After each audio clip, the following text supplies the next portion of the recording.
Welcome back. Alright, this is a Holley 1850 4-barrel carburetor. We've had this one sitting on the shelf for at least 10 years. It's really dirty. It was on a running truck when we pulled it off. I'm going to start by soaking it and getting all this dirt off of here. I have a kit for it. And I've rebuilt a lot of Edelbrocks, but I've never rebuilt a Holley. So this will be a learning experience for me. I didn't have a plastic tub quite wide enough to put this carburetor in, so we're going to have to make do with what we got. Like they say, if it works, it ain't stupid. I will probably poke a hole in it right away, though. I know this is for ducks, but it's going to have to work. Quack.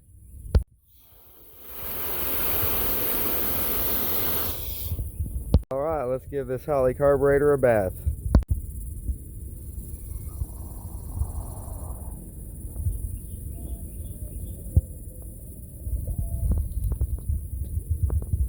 Alright, I'm going to let that marinate for a couple hours, and I'm going to give it a good scrub.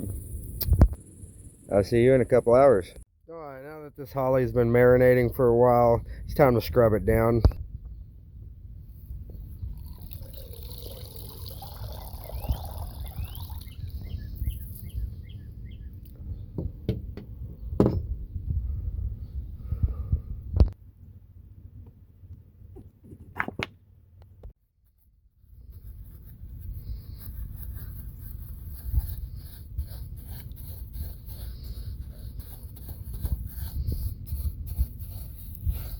Oh, this thing's cleaning up pretty nice.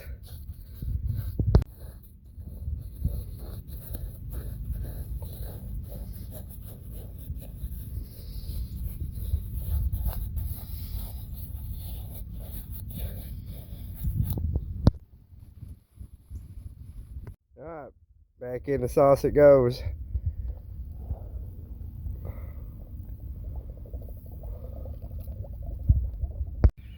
Alright, so it's been a full day of soaking, and I'm brushing it down again. About time to hose it off with the water hose.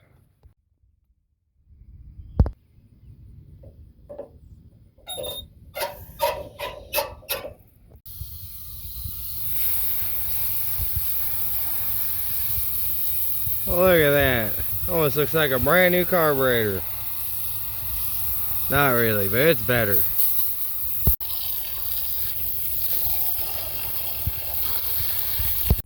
Looks pretty darn good compared to what we started with. This carburetor has been abused. It was awful dirty. It's full of dirt. I'm really curious as to what it's going to look like inside when we put the kit in it. Alright, now that we got this carb cleaned up and dried off, it's time for the bag of goodies. This kit comes with everything, I think, except for the diaphragm for the vacuum secondaries. And as long as ours is still good, it should be alright. Here we have the power valve. We've got new needle and seats. There's an accelerator pump in here. And every gasket imaginable. So I noticed there was a little damage on this carburetor. This linkage for the vacuum secondaries is bent.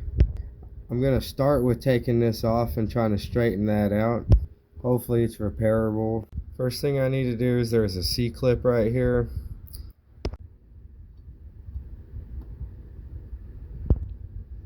All I used was a flathead screwdriver. Alright, let's get the screw out of here.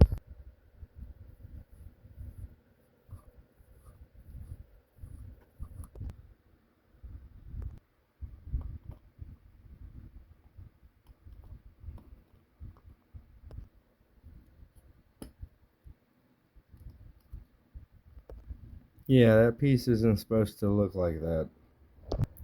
It must have been dropped at one point in time.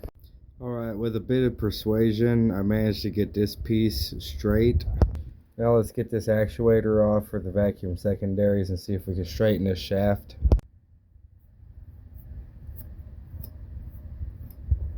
There's another screw in between here. There's one more screw hidden back behind here. This carb has a manual choke, so let's take this manual choke apart.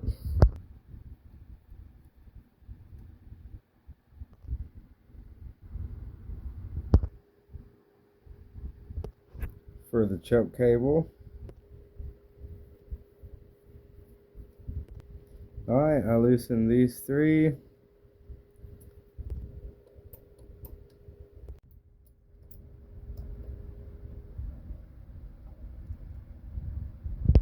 And for the sake of not losing track of anything, I lifted this whole thing up with this little cam, trying to keep everything in one piece so I don't lose track of it. Now we can reach that last screw on the vacuum secondaries. And with those screws gone, this is now loose. I'm going ahead and stick one screw back in there so that this doesn't go anywhere. With that last screw out of there, we can now lift this off of here. Now there is this gasket here. That's important because that's what feeds the vacuum to this. So we will have to replace that. Well, at first, let's see if we can straighten this up. Alright, good as new.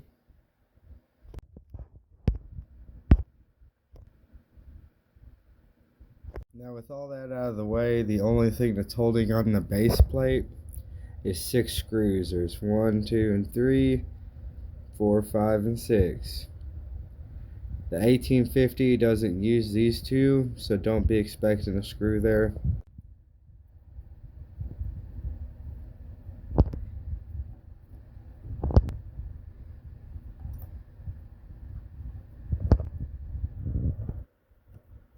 With those 6 screws out, you might have to pry a little bit, but this base plate comes right off of there.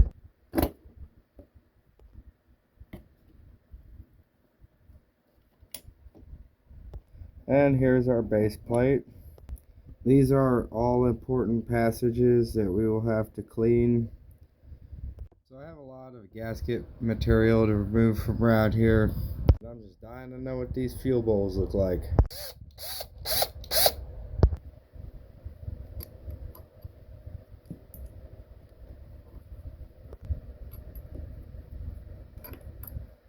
With a little bit of persuasion, you can pry that right off of there. Here's our float assembly. It doesn't look too bad in there, but it is pretty gross. Along with our metering block, it's going to need some cleaning. Here's the back side of our power valve. Our jets are in here. So still got some cleaning to do. I haven't gave up hope on this carb yet. Holley's blue gaskets are great because they usually come off of here in one piece, unlike the black ones.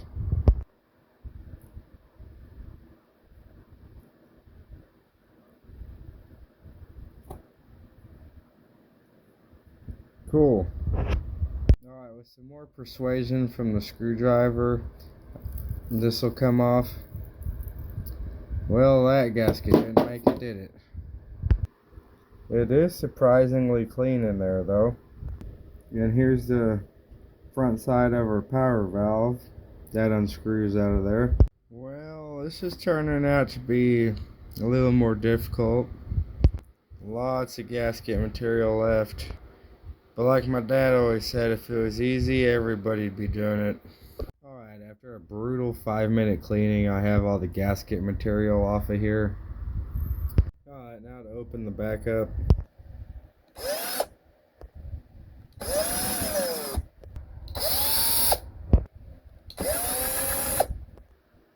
These are shorter than the other side, so don't confuse the two. Which I went ahead and stuck these back in there, just for safekeeping. Like I said, I'm an Edelbrock man. I haven't worked on a Holley before. And there are little gaskets behind these screws, so make sure they get replaced. Otherwise you'll have some form of fuel or vacuum leak. Being that this is the fuel bowl, it'd probably be a fuel leak. Alright, the back one definitely has some more trash in it. Somebody wasn't kicking open the 4-barrel. Another fun gasket to get off of there. And these are what Holley calls clutch head screws. From my understanding, a really narrow flathead screwdriver should take those out of there, no problem. But there is a special tool for this. And this back metering block is non-adjustable, meaning there's no screws to adjust it. All it can do is come off of there and get clean, that's what we're gonna do. Alright, these clutch head screws aren't in there that tight. I managed to get them broke loose with this small flathead, and they come right out. Not too bad. Might want to order you the tool beforehand, but you can get the job done with something like this. Alright, with a little bit of prying, I got the secondary metering block off of here, and we got another gasket mess. Lots of fun. Alright, with some gentle persuasion, we got all of this gasket material off of here. You want to be careful not to nick or scuff this up, because you don't want to have to tear this apart again for some kind of internal leak. So be careful with it. Take your time. Holleys have a lot of passages. Every one of these needs to be sprayed out with carb cleaner and make sure that they're not obstructed, have any dirt or anything in there. Same goes for the other side. I still have to get the gasket off the bottom, but there's also some more ports that we have to spray out. Next I'm going to take out this power valve so we can clean in behind there.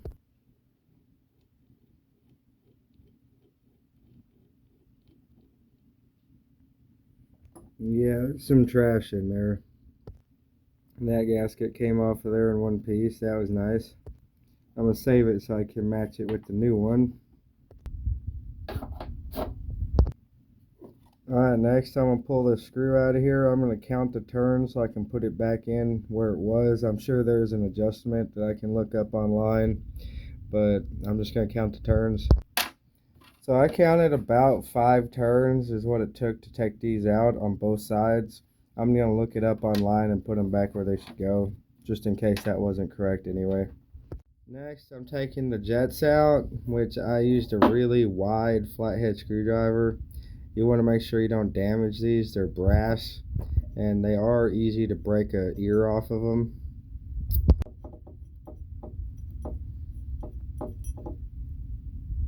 And the procedure on these is you screw them all the way in until they're seated, and then you back them out 1.5 turns, and then you go from there. Alright, now it's time to make sure all these passages are cleaned out. For that, get you a can of carburetor cleaner. Make sure you have the red straw. And eye protection helps a lot, because you don't want these passages to spray carburetor cleaner in your face. It's happened to me, and I'm sure it's happened to plenty of y'all. I'm going to start by cleaning the holes in the carburetor body.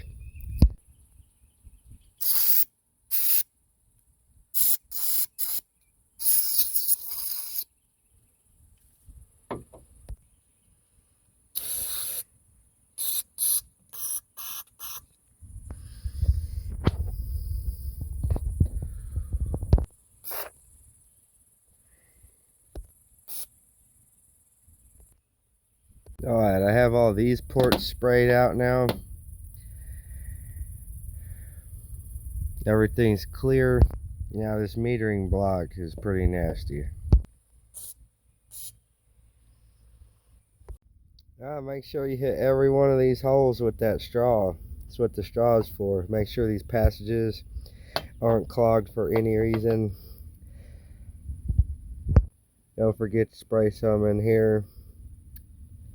But we're ready to go. I didn't seem to find any passages that were clogged up, so that's good. Well, now that we got these parts cleaned, we can start reassembling some of this carburetor. I'll be doing both fuel bowls last. These still need to be tore apart and cleaned, and it needs new needle and seats, so I'll be showing you how to do that and how to set it. It's a good idea to try to save the gaskets if you can, so it'll help you match them up with the ones from the kit. This one is going to be for the rear metering block, and that's the one with the clutch head screws.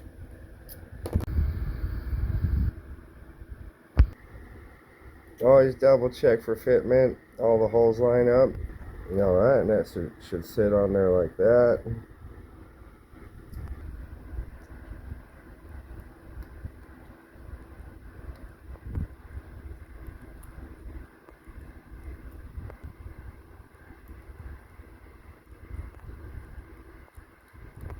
Alright, it's time to set this metering block back up. We'll start by putting our original jets in. Alright. New power valves. Make sure you find the appropriate gasket in your kit. Make sure you snug that up. Next I put the idle screws back in. And remember, all the way in and then back out 1 1/4 turns for baseline. Alright, now that this metering block is done, I'm going to set it aside. Alright, this is the back fuel bowl. Let's take it apart. I'm going to start by unscrewing this jet out of here. This is our needle and seat. Next is the C-clip to take the float off. I push that C-clip off with a flathead screwdriver. And there it is. They're small.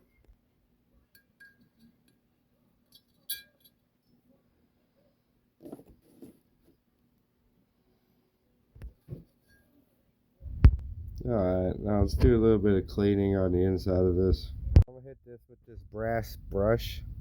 Alright, now that we got this cleaned up, let's put the new parts in it. New needle and seat. This big flat screw will come out.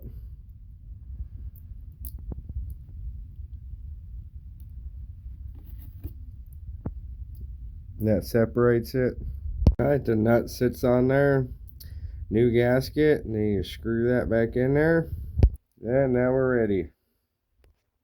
So you start by putting the float back in there with the spring and this here plastic piece. This plastic piece is some sort of baffle to help keep fuel out of where it shouldn't be. Alright. This spring just sets down in there, slide it on there. That C-clip was not easy, but with a magnetized screwdriver, I stuck it to the side of it and then popped it right on there. Let's put our new jet in. Well, needle and seat.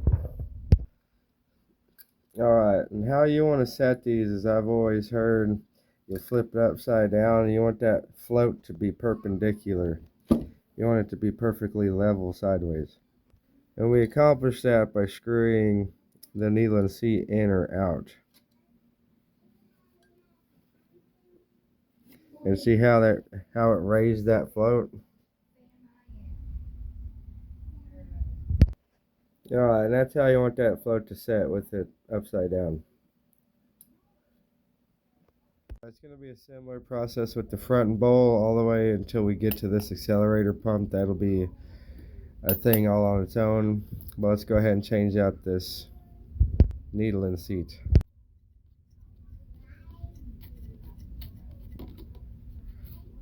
Oh, the jet didn't want to come out. So I managed to grab a hold of the end of it with a pair of pliers and got it to unscrew.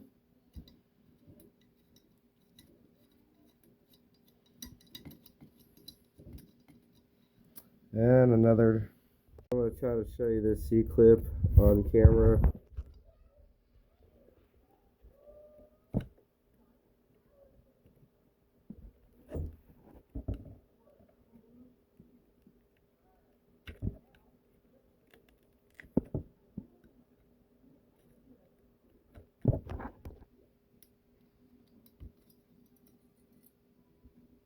Alright, same as the last one. Take this baffle off of here. Accelerator pump time. Got those 4 bolts out. Old and crusty. But yeah, it's hard as a rock. It definitely wouldn't have worked. You pull this off of here, which I done ripped it off of there. The new one, we have to pull that through. Now let's go clean this up with the brush a little bit. Alright, now that we're clean, let's put that in there.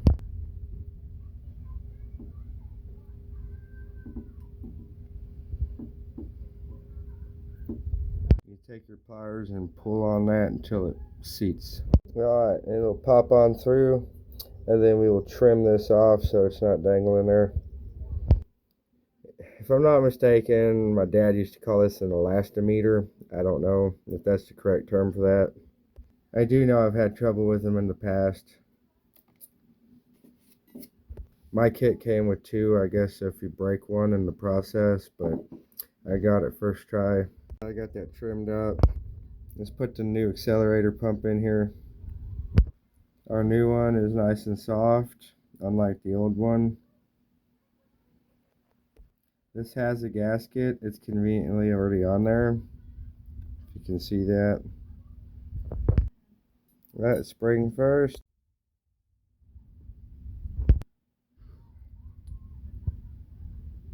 Alright. And see how that works is that presses like that. It gives it a shot of fuel. Make sure you have it the right way. But let's put it together. Now we can reassemble it just like the back one. We'll stick the baffle in there. Stick our float back where it goes.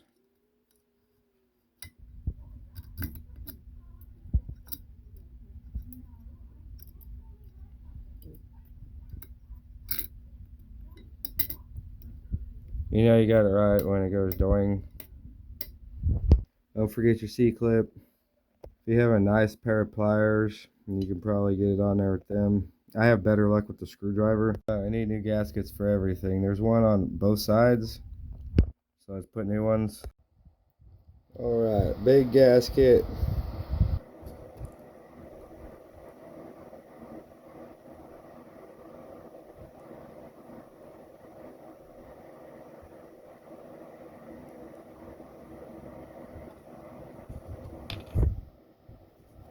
Smaller gasket.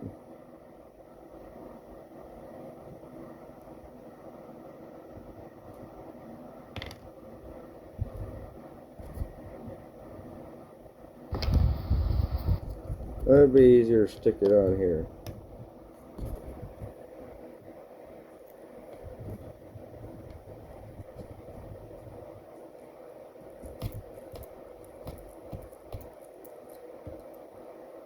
Alright.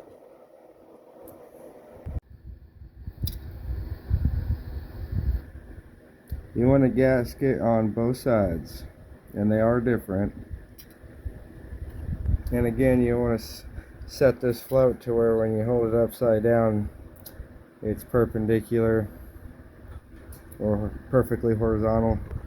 And so to achieve that, you unscrew the screw and then turn the whole jet in.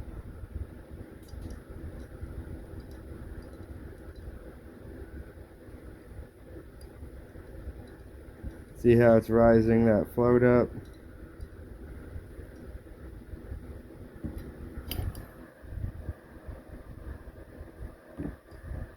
And that's about perfect. So what you'll do is you'll keep this nut from turning and you'll tighten this screw down to set that where it won't move anymore. And also keep it from leaking. Alright, we can finally start reassembling this thing. Let's put the back bowl on. This gasket serves two purposes, one for the back metering block and then one for the housing. There are gaskets, and I'm missing one, and let's replace these with new ones. Alright, got our new gaskets in. There's our old ones. Alright, we got that on there. Yeah, let's put this metering block on there. So, the power valve sits here in this relief. The power valve. Now I find the correct gasket. It'll have this little U shape.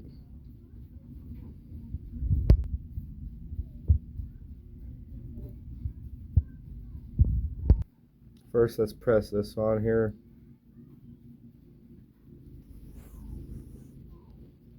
Alright, now that this gasket's pressed on these tabs,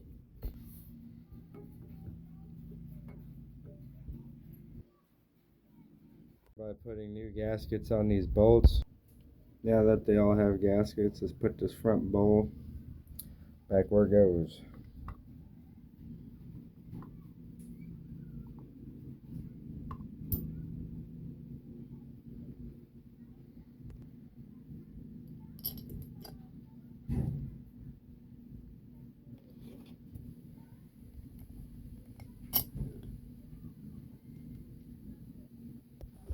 Alright, it's starting to look like a carburetor again. Let's put our base plate on here.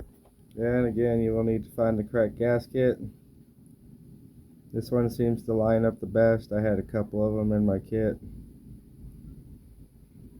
An easy way to tell which way this goes on is this has to line up with the accelerator pump. Now we have our 6 screws that we need to put in here.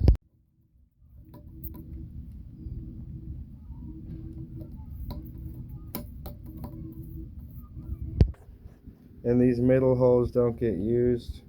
It's only these 3 outer ones. This is starting to really look like a carburetor again. Now all we have left is the manual choke and the vacuum secondaries to put on. Oops, looks like I forgot something. At least I'm not too far along and I hadn't had this tightened down yet. This is our fuel crossover tube, and it also needs new rubber gaskets, so let's do that. That is why I wait to tighten everything down till the end. It's kind of a habit of mine. Alright, new rubber O-rings, gaskets. Alright, that tube is now where it's supposed to be. There's a rubber gasket in each of these bowls.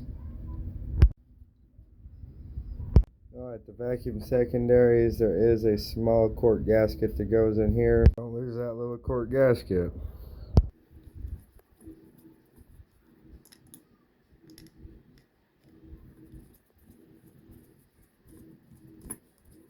Alright, manual choke time. Time to put the choke lever back on.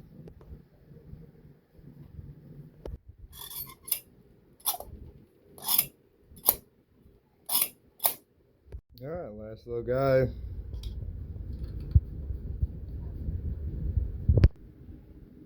Alright, and there will be a C-clip for this.